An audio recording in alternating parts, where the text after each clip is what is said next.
السلام عليكم ورحمة الله تعالى وبركاته.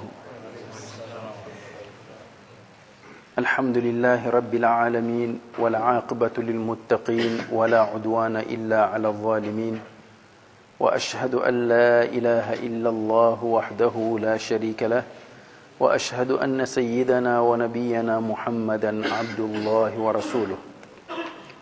أما بعد, respeitados irmãos, o nosso programa de tafsir para o dia de hoje vai iniciar a partir do versículo 159 de Surat Al-Imran. E a partir deste versículo até o versículo 164, praticamente temos aqui um trecho composto por 6 versículos. E estes 6 versículos, este trecho do Corão, representa um novo episódio no conjunto de vários episódios que vimos ao longo deste Surat Al-Imran. Embora o tema central do Surat Al-Imran, principalmente nos versículos que até aqui estamos a ver, tem muito, ou estão muito ligados com a questão da batalha de Uhud e os ensinamentos praticamente extraídos a partir desse acontecimento. Mas a verdade é que cada trecho que compõe o Sura tem também um assunto ou um tema central. No caso destes 6 versículos, فَبِمَا رَحْمَةٍ مِّنَ اللَّهِ لِنْتَ لَهُمْ, que é o versículo 159, até لَقَدْ مَنَّ اللَّهُ عَلَى الْمُؤْمِنِينَ إِذْ بَعَثَ فِيهِمْ رَسُولًا مِّنْهُمْ مِنْ أَنفُسِهِمْ, que é o versículo 164, o eixo central deste trecho é a pessoa do Nabi Muhammad sallallahu alaihi wasallam. Este é o eixo central. Praticamente representa aqui o centro de toda a mensagem destes 6 versículos. Mas, dentro deste tema central, também encontramos outras linhas. O trecho abarca outras linhas que, no cômputo geral, representam aquilo que é a concepção do Islã e o seu sistema organizacional. Nós depois iremos ver isso assim rapidamente. Dissemos que o eixo central aqui é o Nabi Muhammad alayhi salatu wassalam. O Nabi Muhammad alayhi salatu wassalam é uma enciclopédia. Então, qual é o aspecto central na pessoa do Nabi alayhi salatu wassalam que vamos encontrar aqui neste primeiro versículo? É a sua conduta, a sua nobre conduta. É a característica do Nabi alayhi salatu wassalam. Qual é a importância disso? Porque o Corão, tudo que realça é porque tem importância. Então, qual é a importância disso para a comunidade muçulmana em qualquer geração? É que o Nabi alayhi salatu wassalam, na vida de qualquer muçulmano individualmente e na vida da comunidade muçulmana como um grupo, representa um farol, representa um guia, representa a nossa referência. Todo muçulmano que queira agradar a Allah não tem outra forma senão conhecer o mensageiro de Allah sallallahu alaihi wasallam. Então, é a partir do Nabi alayhi salatu wassalam e da maneira como viveu que vamos nos inspirar, vamos encontrar orientação de como agradar a Allah. Por isso mesmo, não é possível conhecer o Islã, conhecer o Corão, conhecer Allah, se as pessoas deixam de lado Muhammad alayhi salatu wassalam. E é nesse sentido que todo aquele que diz La ilaha illallah, ele acredita que não há outro Deus excepto Allah, mas que não segue o caminho traçado pelo mensageiro de Allah, Muhammad alayhi salatu wassalam, automaticamente essa crença é nula.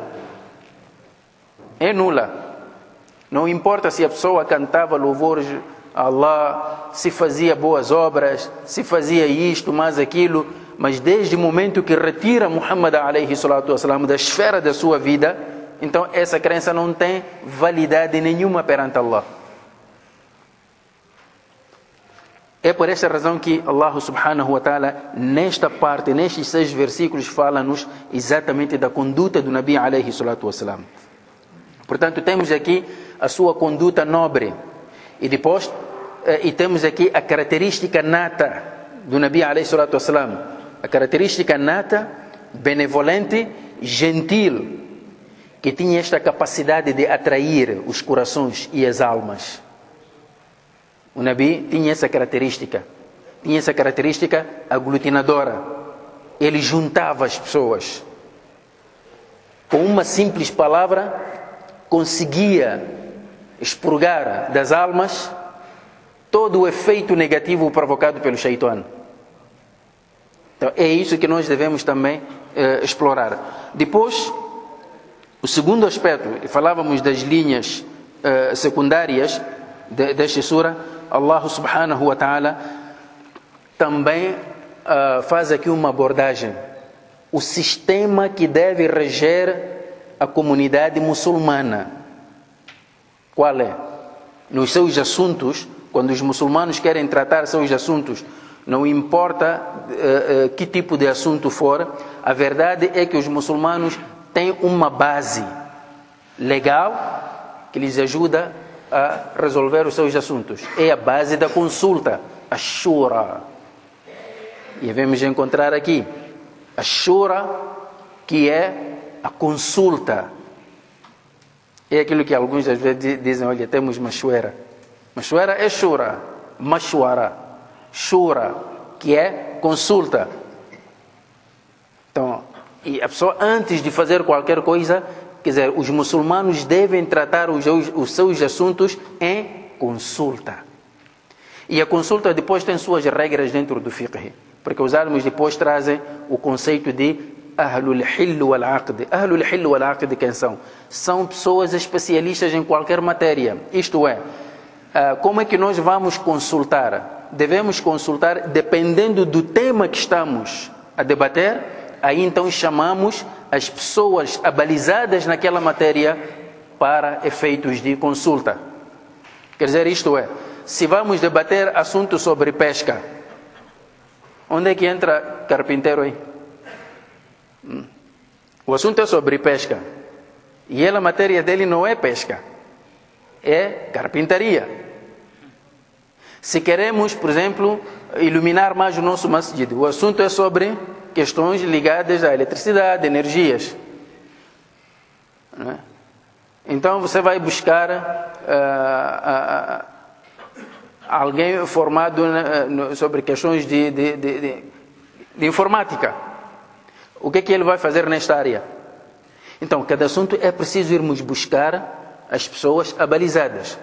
Da mesma forma, quando estamos a debater sobre assuntos de lua, o problema é que toda a gente quer ser especialista também.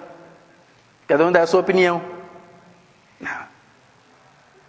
Estamos a falar sobre questões de talaq do ponto de vista do Islã. Não é para toda a gente entrar. É que eu vi assim no tempo do meu avô fez assim, meu irmão, seu avô não é legislação. Nós estamos a tratar de halal e haram.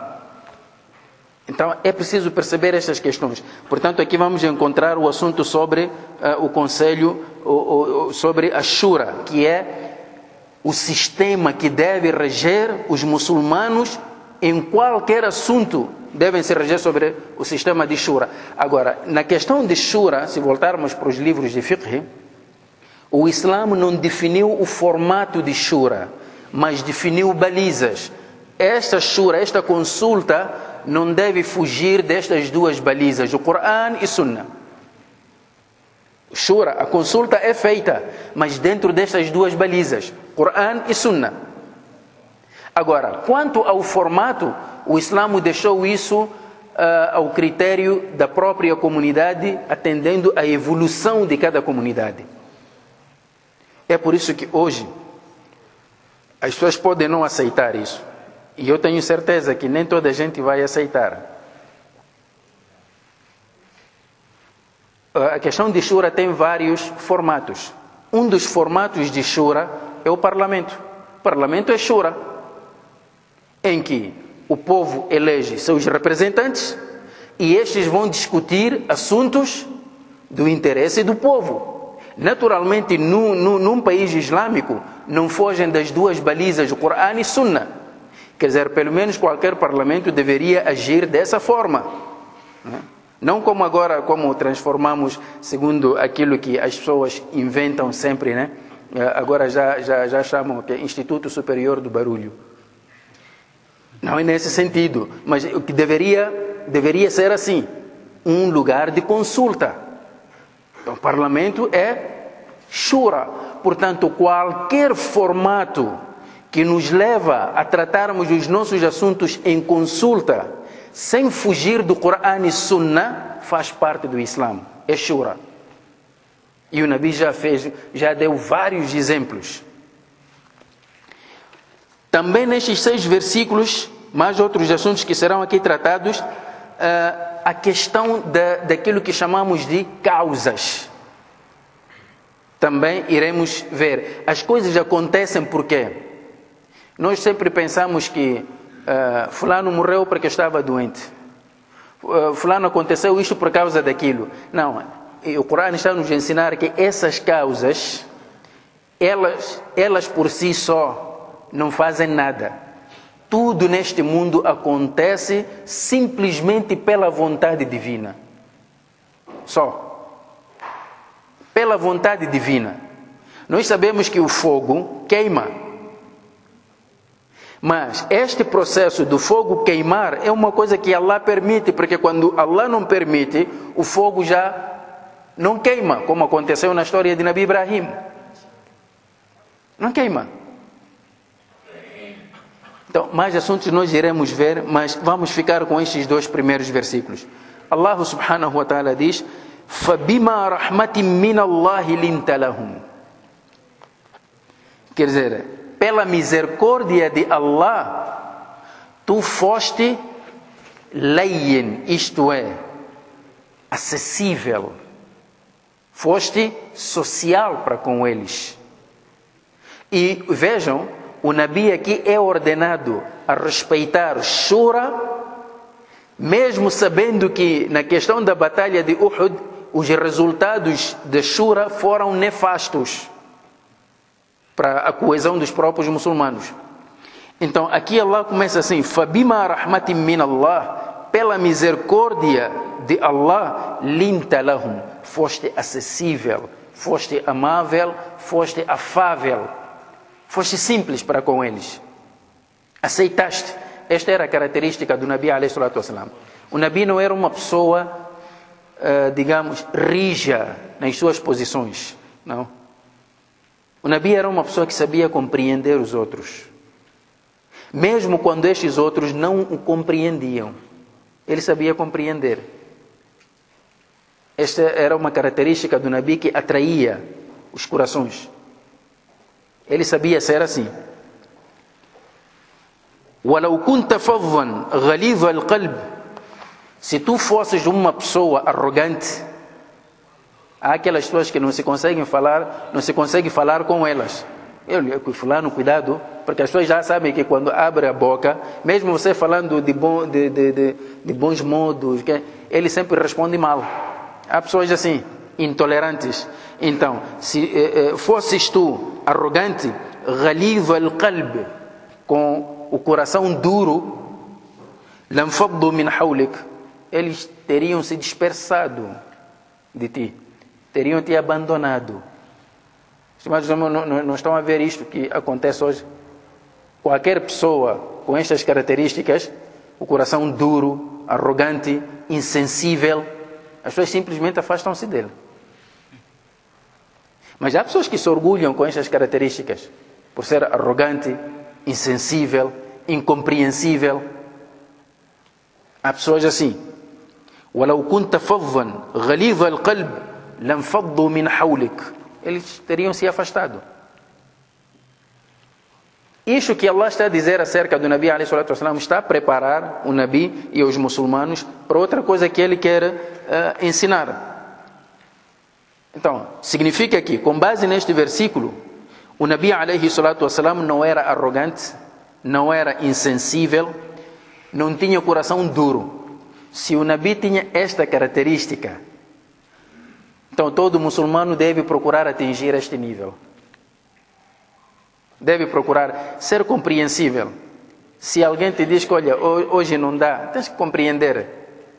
Não dá por quê? Não diga por quê, ele sabe por que disse. É preciso ser compreensível. Então, como tu não és arrogante, ó Muhammad alayhi salatu wassalam, o que deves fazer para os seus companheiros? Fa'fu anhum, perdoa-lhes. Perdoa-lhes por quê? Porque o Nabi ainda tinha aquela mágoa. Nós dissemos que quando o Nabi tomou conhecimento de que Quraysh estava a vir atacar, ele preferiu ficar em Medina para defenderem-se lá. Mas um grupo disse que não, ya Rasulallah, vamos sair. E o Nabi teve um sonho, e ele conhecia os resultados daquela batalha fora de Medina. E foi exatamente o que aconteceu. Naturalmente, qualquer um fica com ressentimentos. O Nabi mesmo assim, sabendo, conhecendo os resultados, foi com eles. Aconteceu o que aconteceu. Ele também é ser humano. Era natural que o Nabi ficasse um pouco magoado por esta atitude. Mas mesmo assim, Allah diz a ele, fa'fu anhum, perdoa-lhes. Se Allah está a dizer, o Nabi está a mandar o Nabi para perdoar aqueles que cometeram aquela falha, é porque Allah é o primeiro misericordioso. Então, se Allah é misericordioso, se o Nabi é misericordioso, por que nós que somos seguidores desse Nabi não somos assim misericordiosos? Não sentimos pena dos outros? Olha, fulano às vezes acontecem coisas estranhas. Você vai ter com alguém, está a conversar numa altura imprópria que ele está cansado ou acabou de voltar do serviço, está cansado. Você está a falar com ele e ele já está a sonecar. A cabeça já está a cair de sono por causa de cansaço. E este vai, em vez de compreender, olha, ele está cansado. Olha, é de vir outra hora, vamos conversar. Não diz, vai estar cansado, né? Mas se você está a ver que ele está cansado, não, estou a ver o sono está a lhe apertar, sim, mas como eu dizia, aquele meu assunto, mas como? Onde é que está a sensibilidade aqui? Então, às vezes acontecem coisas estranhas. Então, fa'fu anhum, wastaghfir lahum, e peça perdão a Allah por eles. Por aquilo que cometeram, peça perdão por eles. Mas não deixa de os consultar, washawirhum fil amri, em todos os assuntos. Apesar das falhas que cometeram, você volta a consultá-los. Se há algum assunto, consulta-lhes. Estimados irmãos, se houvesse na face da terra alguém que não precisasse de consultar, esse seria o Nabi alayhi salatu wassalam. Porque ele era mensageiro de Allah e tinha a providência divina, tinha wahi. Qualquer erro que ele cometesse, Allah imediatamente corrigia. Agora nós não temos isso. Agora, mesmo assim, sendo mensageiro de Allah, tendo o apoio de Allah através da revelação, Allah diz que, olha, consulta os teus companheiros. Se o Nabi é ordenado a fazer isso, como é que vai aparecer um de nós a dizer que, olha, eu sou uma enciclopédia? Não é possível. Entre nós há pessoas que quando fala, quer dizer, não propriamente em palavras, mas as atitudes já dizem que ele diz, wa ana bi kulli shay'in alim. E eu sou conhecedor assim de tudo. Não é possível, não há enciclopédias. Então nós precisamos mais de aplicarmos o princípio de shura em nossas vidas. Wa shawirhum fil amri. Agora, este shura, esta consulta tem tempo. Não é todo momento. Há momento para consulta. Olha, temos um assunto. Como é que vamos fazer? Então aí cada um vai ver, vamos ver, avaliar os diferentes pontos de vista. Isto assim, assim, mas se seguirmos assim, depois tem que se tomar uma decisão. Quando se toma uma decisão, não é para voltarmos para o shura. É por isso que Allah diz, فَإِذَا عَزَمْتَ فَتَوَكَّلْ عَلَى اللَّهِ. Mas quando tomares uma decisão, confia em Allah. Acabou o momento de shura. É por isso que o Nabi alayhi salatu wassalam, quando perguntou aos seus companheiros, disse que, olha, a minha opinião é de ficarmos em Medina, combatermos aqui. Um grupo disse que não, ya Rasulallah, vamos sair. Está bem, vamos sair? Sim. Foi para sua casa, preparou-se. Quando ele vem, os sahabas disseram, ya Rasulallah, talvez nós te obrigamos a sair. Se achares que devemos ficar, então vamos ficar. Quer dizer, recuar. O Nabi diz que não. Não é digno de um profeta, quando se prepara para sair, recuar. Vamos. Ele conhecia os resultados daquela batalha, mas mesmo assim, para lhes mostrar que é preciso respeitar, há momento de consulta e há momento de tomar decisão. Tomou-se decisão, não se recua, vai-se em frente. Quer dizer, o crente não pode ficar como uma pena a contrabalançar as coisas, não. Tomou decisão, seguiu, independentemente das consequências. Tem que haver determinação. Então, فَإِذَا عَزَمْتَ فَتَوَكَّلْ عَلَى اللَّهِ. Mas nessa tomada de decisão, confia em Allah. Confia em Allah. E nós explicamos aqui tawakkul, o que é o princípio de tawakkul. O que é? Tawakkul é fazer aquilo que Allah nos mandou fazer, preparar. A vitória prepara-se. Mas saber também ao mesmo tempo que os resultados só acontecem com a permissão de Allah. Quer dizer, você vai estudar. Você, para passar de classe, tem que estudar. Esse é o teu dever. Mas você não passa de classe porque estudaste. É porque Allah permitiu. Todos nós temos que fazer ibadah. Para entrar no Jannat, precisa trabalhar, fazer ibadah. Mas não é o ibadah que nos leva para o Jannat. É a misericórdia de Allah.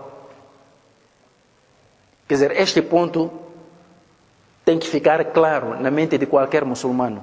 Não pode vacilar aqui. فَإِذَا عَزَمْتَ فَتَوَكَّلْ عَلَى اللَّهِ إِنَّ اللَّهَ يُحِبُّ الْمُتَوَكِّلِينَ. Porque Allah ama e aprecia aqueles que nele confiam. A questão da vitória ou derrota não depende de nós, depende de Allah. E يَنْصُرْكُمُ اللَّهُ فَلَا غَالِبَ لَكُمْ. Porque tudo no universo acontece com a permissão de Allah, com a vontade de Allah. Então, se Allah vos conceder a sua vitória, ninguém poderá vos derrotar. Se Allah vos conceder a sua vitória, ninguém poderá vos derrotar. وَإِن يَخْذُلْكُمْ. Mas, se Allah vos abandonar, فَمَنْ ذَا الَّذِي يَنْصُرُكُمْ مِنْ بَعْدِهِ. Quem, além dele, poderá vos conceder vitória? Aqui o crente fica completamente ligado a Allah, porque ele sabe que neste universo nada acontece senão com a vontade de Allah. Portanto, aquelas pessoas que quando adoecem vão à bruxaria, estão a perder tempo. Porque até aquele feiticeiro não consegue fazer nada sem a vontade de Allah. Então, você em vez de fazer corta-matos, vai diretamente o caminho que te conduz a Allah. Pensa a ele. Mas há pessoas que não gostam assim. Como pedir a Allah não se paga nada, ele também não confia nesse doa. Prefere ali onde vão lhe cobrar. Cobram-lhe, e aquele vai invocar criaturas como djinnis e feiticeiros, e nada acontece. E este nosso irmão começa já a murmurar, a dizer, estou a ver, aquele feiticeiro, ouvi falar muito dele, mas afinal o doa dele não é assim tão potente. Mas ouvi dizer que há um outro que é mais do que aquele. Estás a perder tempo, vai diretamente a Allah. Pensa a ele. وَإِن يَخْذُلْكُمْ فَمَنْ ذَا الَّذِي يَنْصُرُكُمْ مِنْ بَعْدِهِ وَعَلَى اللَّهِ فَلْيَتَوَكَّلِ الْمُؤْمِنُونَ. Esta é a postura do crente. O crente confia unicamente em Allah, mesmo quando tudo indica de que ele vai perder. Nunca perde a esperança. Até o último momento. Até o último momento. Você continua a confiar em Allah. Falando nisso de confiar em Allah, só para terminar aqui, só para refrescarmos um pouco a memória, eu recordo-me quando estávamos a terminar o ensino secundário no Sudão, e então preparávamos já para ingressar na faculdade. O exame, já no último ano, era anunciado pela rádio. E nós fizemos o exame, recordo muito bem, até na matéria de História, o nosso professor estava fora da sala a fazer duá para nós. Nós estávamos a fazer o exame. Então, depois do exame, saímos num grupo de estudantes para um distrito, onde estávamos a memorizar alguns capítulos do Qur'an al-Karim. Então, deixamos o recado com alguns irmãos que, olha, quando saíram os resultados, avisem-nos. Porque ali era assim, você reprovou, volta para o seu país. Passaste de classe, então vais ingressar à faculdade. E agora? Acabamos a 12ª. Então, neste momento, lembro-me de um incidente que ocorreu. Na noite antes do anúncio dos resultados, eu pessoalmente tive um sonho em que o responsável no registro acadêmico mandava-nos uma carta a anunciar os resultados, mas a carta estava escrita a caneta vermelha. E eu acordei assustado, falei com os meus colegas, olha, tive esse sonho assim, é um sonho só, não é revelação isto, mas vamos lá intensificar o duá. Um dos nossos colegas era de Comores, diz assim, oh Said Habib, qual é a vantagem do duá agora? Os resultados vão ser anunciados daqui a minutos. Agora nós vamos fazer duá, o que já está lá, acabou. E se tu viste isso, essa carta vermelha, significa isso, mau sinal. Pronto. Mas mesmo assim, alguns disseram que não, vamos continuar a fazer duá, até o último minuto Allah pode mudar tudo. Quer dizer, aquilo não era ingenuidade. Lá sentamos em grupo, começamos a fazer duá, através dos nomes de Allah, todos os duás que sabíamos. Fizemos o duá, tudo. Acabamos de fazer o duá, depois de Dhuhr, chega alguém lá do centro a trazer uma carta do registro acadêmico, na verdade estava escrita com caneta vermelha, com todos os nossos nomes. E no final ele dizia, olha, peço desculpas por escrever com caneta vermelha, porque a minha caneta de tinta azul acabou tinta, não encontrei outra caneta senão esta vermelha, mas todos vocês passaram. Quer dizer, vejam, até este momento eles lá ensinavam-nos de que, olha, não podem perder a esperança na misericórdia de Allah. Mesmo quando tudo indica que, olha, as portas já estão fechadas, a porta de Allah nunca se fecha, nem de dia, nem de noite. Então nós temos que intensificar, pedir a Allah com sinceridade, com convicção, e Ele, inshallah ta'ala, vai aliviar as nossas preocupações. E nós vamos parar por aqui para continuarmos, inshallah ta'ala, na próxima semana. Até lá, se Allah nos agraciar com vida e saúde. Jazakumullahu khairan. Wassalamu alaikum wa rahmatullahi ta'ala wa barakatuh.